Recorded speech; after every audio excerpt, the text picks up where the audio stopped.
Patient preparation for CT scan. CT technologist must verify the patient's identify before procedure. मतलब सीटी technologist को procedure करने से पहले पेशेंट की आइडेंटिफाई को वेरीफाई करना चाहिए। Describe the whole procedure to the patient. मतलब प्रोसीजर करने से पहले पेशेंट को पूरे प्रोसीजर के बारे में डिस्क्राइब करना चाहिए। The patient is asked to remove belt, eye glasses, jewellery, clips, dentures and metallic object from the body.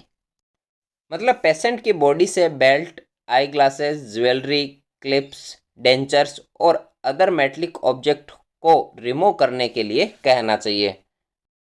Ask the patient to remove clothing and wear a hospital gown. मतलब patient के कपड़ों को remove करवाकर hospital gown पहनने के लिए बोलना चाहिए।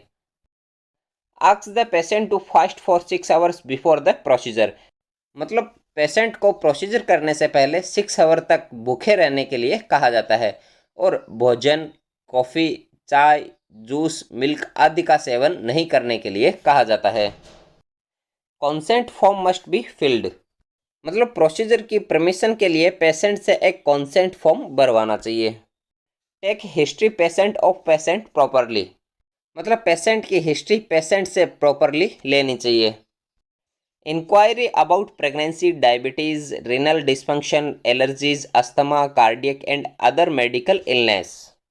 मतलब पेशेंट से pregnancy, diabetes, renal dysfunction, allergy, asthma, cardiac और अदर मेडिकल इलनेस मतलब अन्य मेडिकल बीमारी के बारे में इंक्वायरी करनी चाहिए।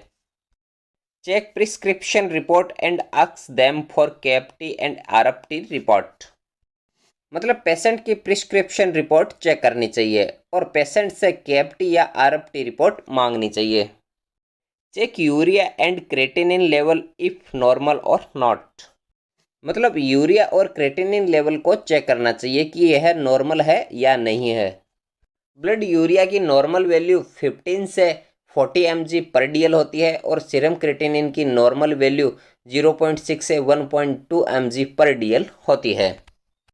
The patient is instructed not to eat और ड्रिंक आफ्टर मिडनाइट। मतलब सिटी टेक्नोलॉजिस्ट के द्वारा पेशेंट को कहना चाहिए कि आपको मिडनाइट के बाद खाना व पीना नहीं करना है। Patient weight should be noted as quantity of contrast to be loaded is decide as per weight. मतलब पेशेंट के वेट को नोट किया जाना चाहिए क्योंकि सिरिंज में लोड किए जाने वाले कॉन्ट्रास्ट की मात्रा वेट के अनुसार ही डिसाइड की जाती है। The cannula is inserted into the vein to deliver contrast through the veins. मतलब वेन्स के माध्यम से कॉन्ट्रास्ट देने के लिए कैनुला को वेन्स में लगाया जाता है। In case of female patient, ask their LMP date to avoid chances of pregnancy and any negligence। मतलब फीमेल पेशेंट के केस में प्रेगनेंसी की संभावना और किसी भी नेग्लिजेंस मतलब किसी भी लापरवाही से बचने के लिए पेशेंट की LMP मतलब लास्ट मेंसेज पीरियड की डेट पूछनी चाहिए। After scan is done observe them for 20 to 25 minute to avoid any allergy. मतलब किसी भी प्रकार की एलर्जी से बचने के लिए स्कैन होने के बाद पेशेंट को 20 से 25 मिनट तक ऑब्जर्वेशन में रखा जाता है। सो फ्रेंड्स, आज का हमारा टॉपिक यहीं कंप्लीट होता है।